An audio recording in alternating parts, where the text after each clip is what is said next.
welcome back to the channel. Welcome to my garage.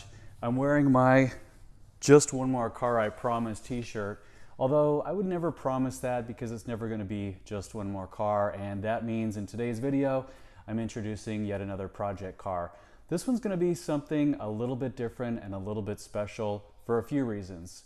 The Acura brand as we know it came to be in 1986. It was March 27th of 1986 to be exact. So that's a very specific date that I'm working toward with this project.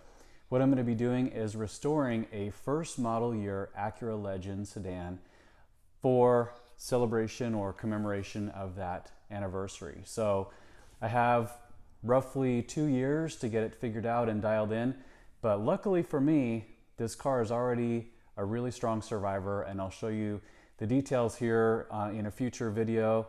But for right now, the car is actually not even here at the house. As to kind of cut to the chase, it actually has a clutch issue right now, so it's sitting at the mechanic waiting for some parts. And but in due time, we'll be kind of showcasing some more about current state. This video serves more as an introductory sort of preview of what's to come. And I'm super excited about this one because I'm digging in more than I ever have about Acura brand history and really kind of the years and months and days that led up to this really revolutionary move by American Honda to emerge into the luxury segment or the high performance segment. It was something that Honda hadn't done before. Up until that time, Honda was known as an economy car manufacturer. They were well reputed for their MPGs and for building, super great four-cylinder compact cars and even motorcycles up until that point. So for them to take a gamble on the fact that people would be willing to pay upwards of $20,000 for a V6 luxury sedan that was going head to head with the Germans was something kind of a big step for them. So this specific car that I found, I'll tell you a little bit more about it, but again, I wanted to do something special for this restoration, and so when I found this car, it was almost just too good to be true, and I couldn't not take the opportunity. I'm super excited now, especially because when I combine this 1986 Legend with my restored 1995 green coupe that you all followed the series on, I basically have Legend bookends. I have first year and last year Legends, and that's super exciting for me. In a future video, I'll go more into kind of the chronology of Acura creation, but it's significant to note that things actually started about 40 years ago exactly next February. So that was when the first press release dropped that Honda was going to enter the luxury segment. It was February of 1984, so this coming February will be 40 years. And then there were incremental updates leading up toward the actual launch of the brand in March of 1986. In 1985, there were debuts taking place in Japan. In late 1985, American Honda started hiring staff at the headquarters, which at that time was located in Gardena, California. And then the initial set of dealers, which I'll talk more about, there were 60 dealers in total that started on that March 27th date. And then by the end of year one, Acura had already sold over 50,000 cars and had 150 dealers. So the growth took place really quickly, and which was a good thing because again, it was a big risk for Honda to even be competing in that segment. So one of the things that's kind of cool about this G1 Legend, we call it, is it's actually going to be my fourth G1. When I was 17 or 18, I got an 88 Legend L sedan 5-speed Bermuda Gold from my uncle. Didn't keep it very long. That was kind of just a project, but I was juggling, I was in high school at the time and had a Prelude, kind of like this one in here. And so that was my first G1 Legend. The second one would have been a Florence Blue, I think that's the color. I'm remembering the brochure now. 86 Legend 5-speed sedan from a guy in my hometown. I actually paid $200 for the car, and it was a project. It was actually missing second gear. You had to basically go first to third to get it to go anywhere. And it was a pretty rough car, but it ended up being my youngest brother's first car, and it served him well for about a year. We bought it with 219,000 miles, and I sold it a year later with 225, and it was, you know, all in all pretty reliable. Ran the Carfax on that thing not too long ago. Unfortunately, it's off the road for over a decade now, but fun. That was actually my first 86 Legend, and oddly enough, was purchased almost exactly 20 years ago. As I film this video, it's November 18th. I bought that car on November 26th of 2003. So 20 years later, now I'm talking about another G1 sedan. Sometimes things never change. The third first gen Legend I had was the Ascot Gray 88 LS. I'll link a series of videos on that car. I acquired it from a good friend in California. It needed some fine touches to get it to show car worthy, and now it is. It's owned by my friend Brian, who's probably watching this video. Congratulations, Brian, on your G1 award at the Legend meet this year. Super well deserved. Can't wait to see what else you have in store for that car. One of the things that's I have to bring myself back to reality check here is this restoration. This is a 1986 car. We're in 2023. It's a 37-year-old car. And to put that in perspective, that would be like when I graduated high school in 2000. That would have been like me restoring a 1963 car in 2000. So even though we all think of the Acura brand as modern and these cars are reliable and all this, it's crazy how old that is. I mean, really, when you think about it, and the fact that this car is going to be 40 years old, and how well the design and the engineering and everything have aged over those 4 decades. I'm going to show you a little bit about the stuff that I've acquired to go with this car. It was one of those acquisitions where I got virtually nothing. I received the little cruise control information card with a little string attached to it. That was literally it, and a title with a pink slip. I'll get into that a little bit later too, but that pink slip with the original owner's name and information led me down a path where I was able to get in touch with him. We've been emailing. I've been able to identify the original selling dealer of the car. And so now what started as a car with zero documentation is, as I'm sharing this video, it's now spanning 2-3 ring binders worth and still growing. So part of the fun for me is in piecing together this backstory. After all, this car has almost 40 years worth of history to be told, and it's an especially cool research project for me because it's taking me down a pathway of discovering the ins and outs of how the Acura brand launched.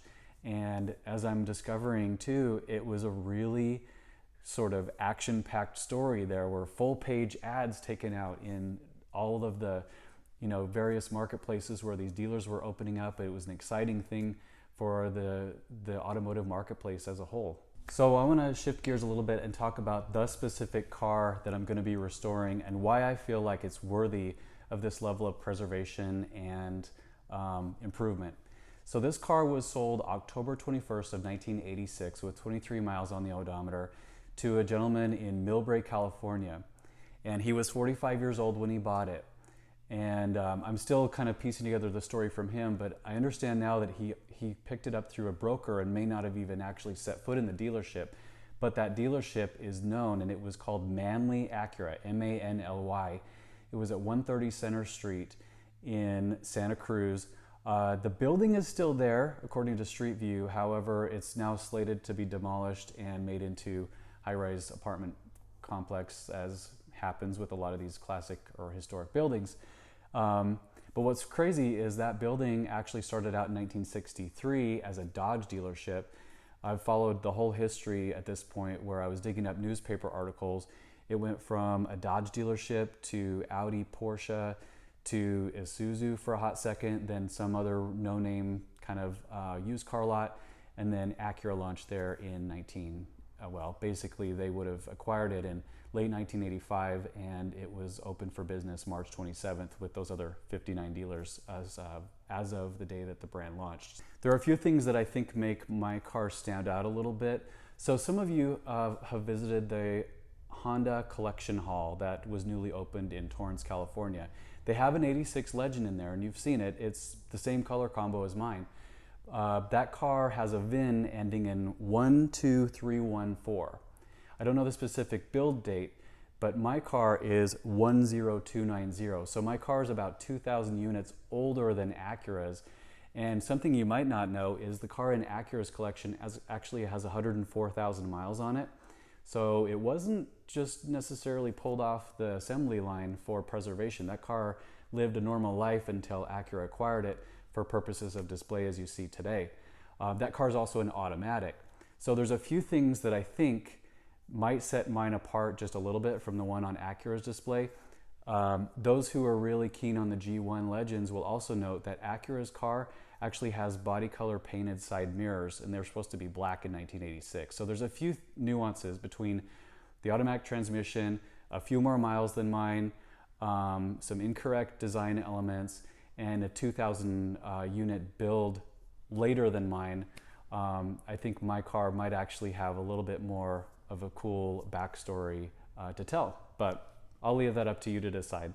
So back to this original owner. He bought the car on October 21st of 1986 and kept it. He's lived at the same street address for the last 37 years. For whatever reason though, he ended up deciding he and his wife donated it to charity in June of this year. So on June 9th specifically, it was donated to a charity based in San Diego.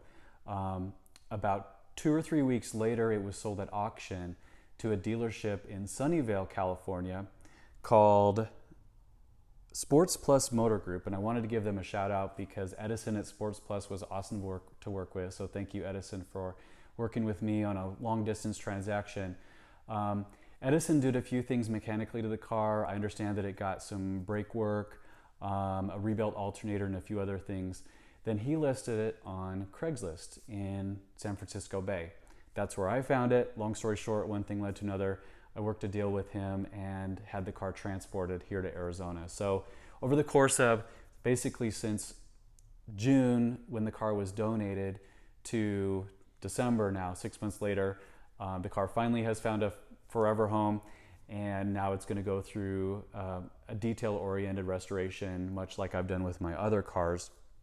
And that brings us to kind of what am I doing with this thing? So the plan, as I see it right now, is to go through and have the mechanical stuff dialed in first. This car actually died on me. The clutch pedal went to the floor. I was getting honked at from various parts of this intersection, was able to get it into first gear and off the road. So the clutch master cylinder is shot. The CV boots are toast. It's got some bulbs burned out. There's a little bit of kind of detail work to do on the engine bay, the interior. The hood struts are blown.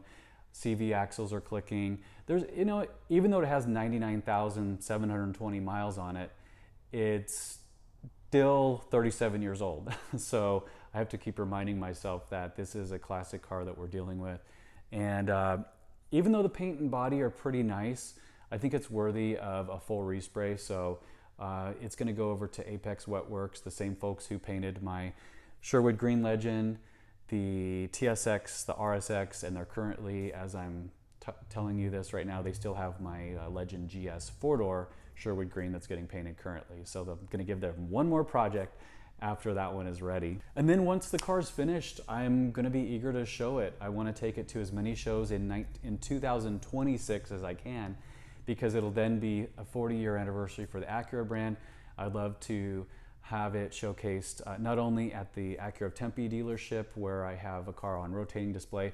I'd love to offer it to the other 2 dealerships in this area, as well as potentially the one in Tucson. Obviously show it at Radwood, show it at Japanese Classic Car Show.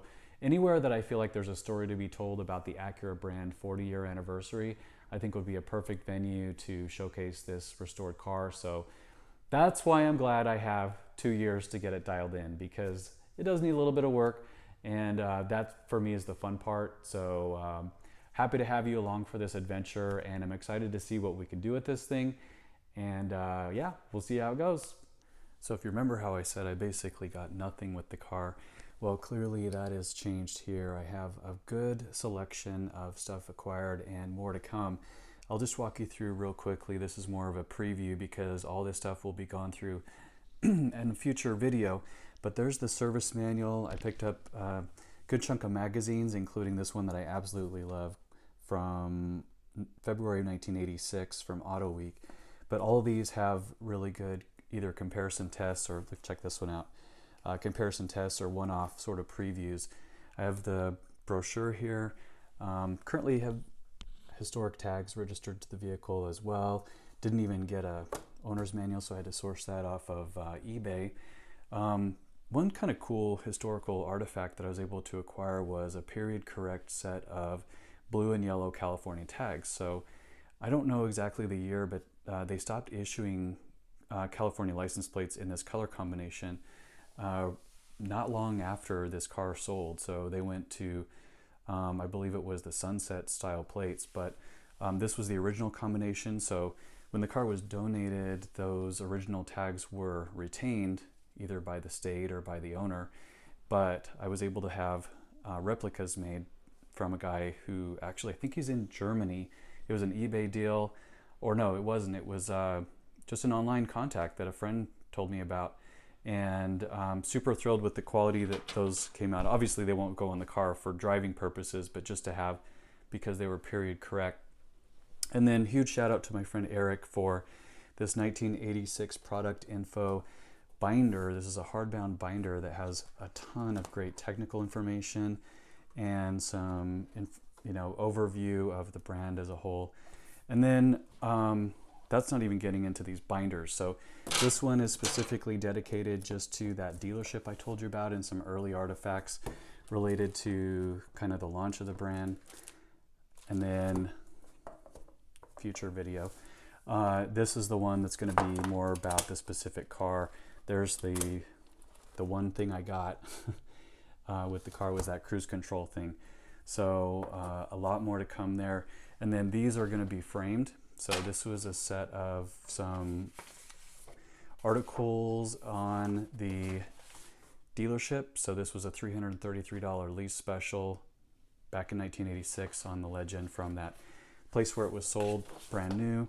This was that first model year. There was a July 4th sale, 19 to choose from. So part of me kind of wonders too, was my car one of those? Because if this took place in July, my build date was in June.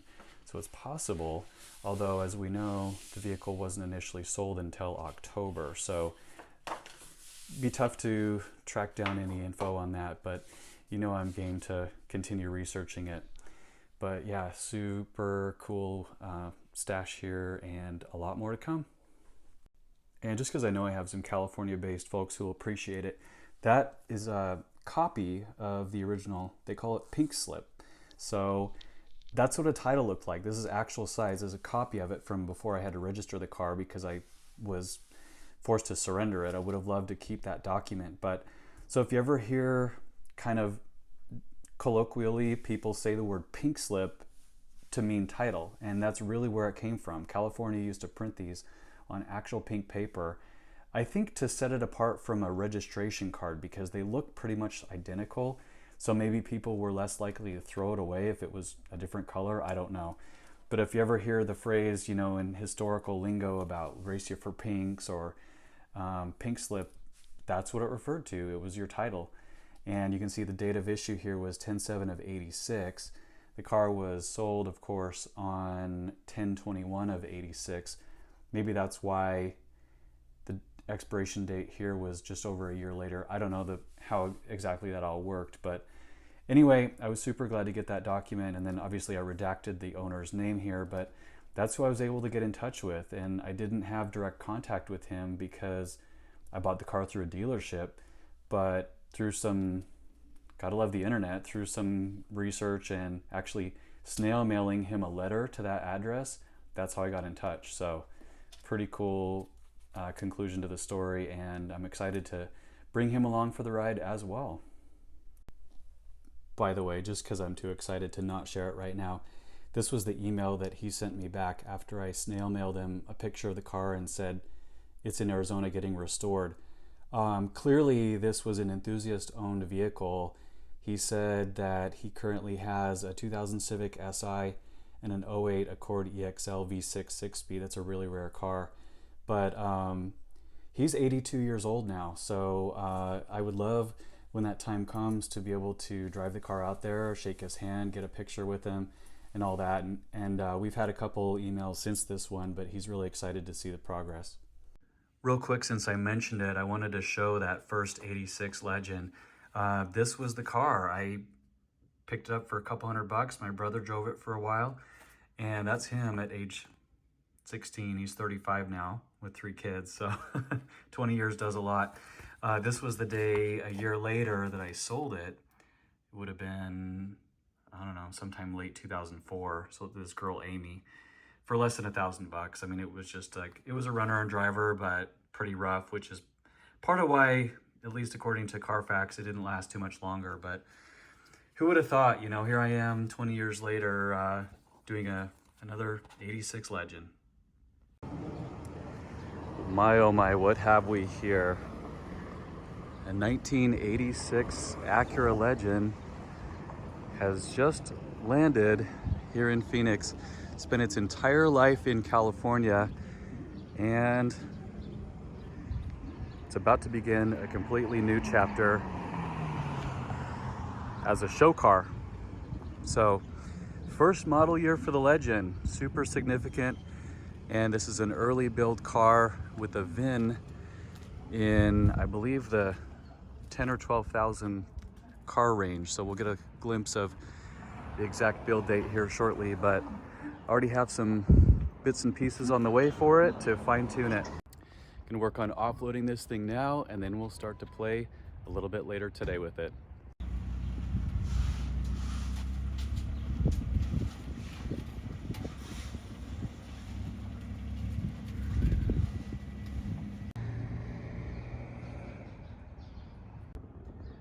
All right, my friends, let's get this party started. I checked the glove compartment, and this is literally the only piece of documentation that came with this car is a cruise control instruction card. The interior looks like somebody kind of went at it with a, I don't know, some kind of round brush and really did a number on the upholstery. So gonna have some cleanup to do there, but also very curious what this little light is. We're gonna have to dig into that and see what kind of system that's connected to. No floor mats at all. This has clearly been a Bay Area car its whole life. You can see from the overnight sort of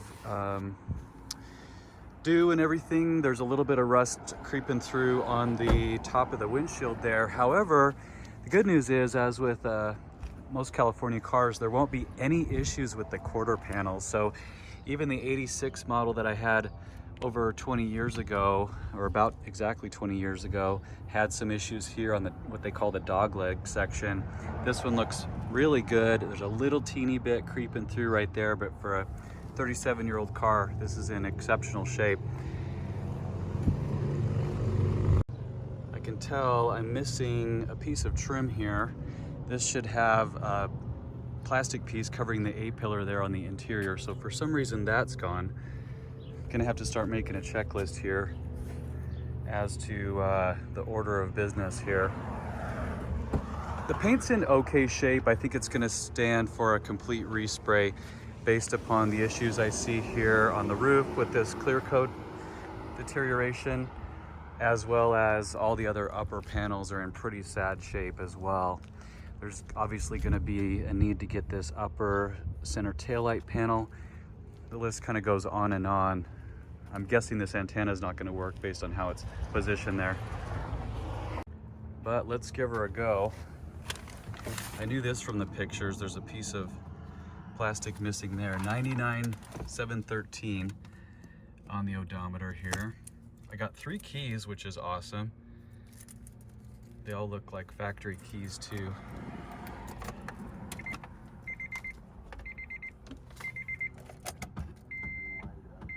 Oh, that's what that sound is. I heard that clicking earlier, and it's the antenna trying to go up. Fires up, and it sounds healthy. I wonder what this screw's all about. That doesn't need to be sitting there. Oh yeah, the tach rev's high. This is a known issue as well, so I'm gonna have to address that. This looks a little aftermarket. This box right here, it's velcroed underneath the steering column. I'm gonna have to figure out what that is. No coins in the coin tray. It does have a tilt steering wheel. Those pedal pads have got to go. But tilt wheel was kind of a big deal in '86 for sure. There's some grime on the sunroof shade here. That's really gross.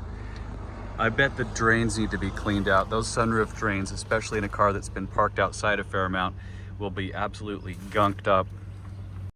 Some other kind of random corrosion here on the pillar on the window. What in the world? Why do we have styrofoam in here? They left me a Panasonic TV? What? Okay, that's about the weirdest thing I've ever found in a project car acquisition, but whatever. We're gonna go for a quick cruise, so I'm gonna mount up the camera here to take you along for the ride. I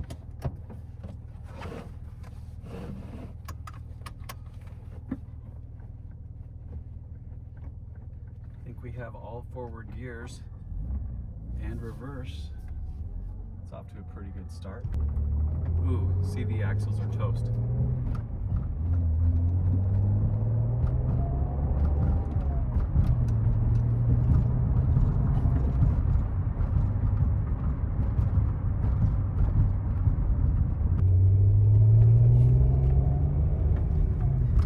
I promise I'm not redlining it, even though it thinks I am.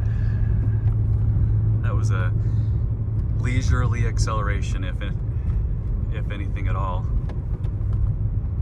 Handles nice though, honestly. I mean, it's an old car. I've had a few of these G1s. In fact, I think this is my fifth, I believe it's my fifth G1 sedan.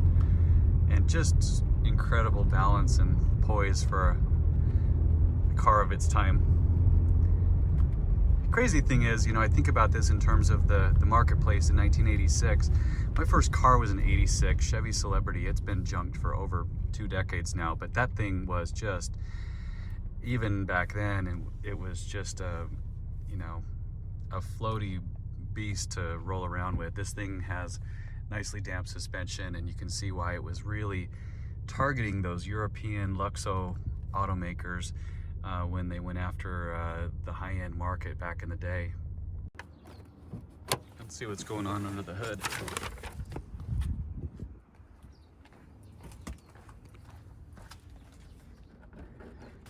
Smell some oil burning for sure.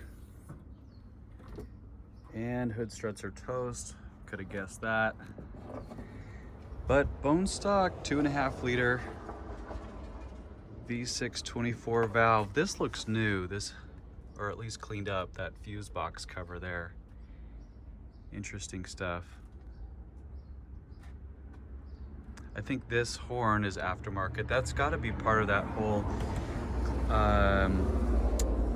security system that I believe is aftermarket. There's a lot of oil on the front of this engine, so gonna have to review that. Maybe valve cover gaskets and some corrosion here on the radiator fans for sure.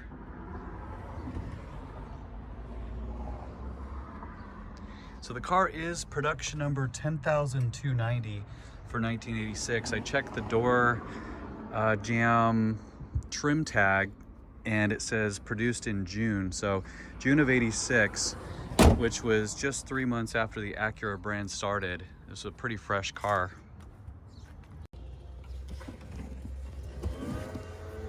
Got the spare tire in there. Hey, I made a Nickelback too. Oh my gosh, I just said Nickelback.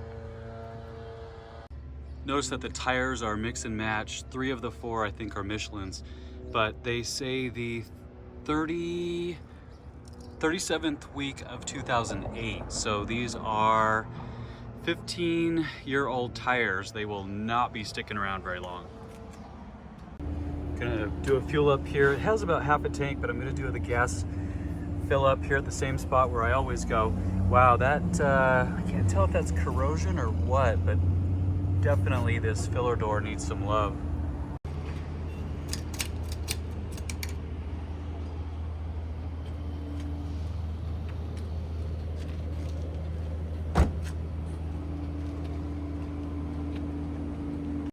Hopefully you guys are keeping a checklist as I am here. Let's add this to the list. The mirror droops, so I started up at the proper level. It's not the right place for you, but it is for me. And then it'll quickly dip down. So this is a little bit loose. We'll have to see what we can do about that. Keep this short and sweet, but just gonna be an initial walk around of the day I received the car before doing anything to it except adding that 1.7 or so gallons of gas that it took.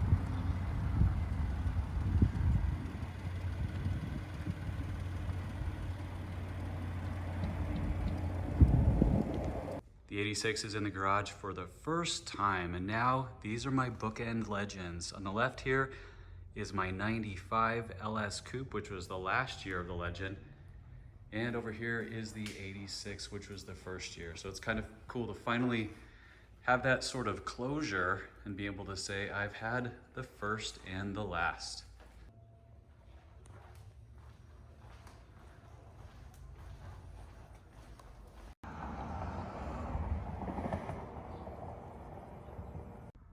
I also just made the realization as I was moving this car around that this is my second lowest mileage car. The number one, of course, is the 2019 TLX PMC edition with 16,000, and then we're up to this one with 99K.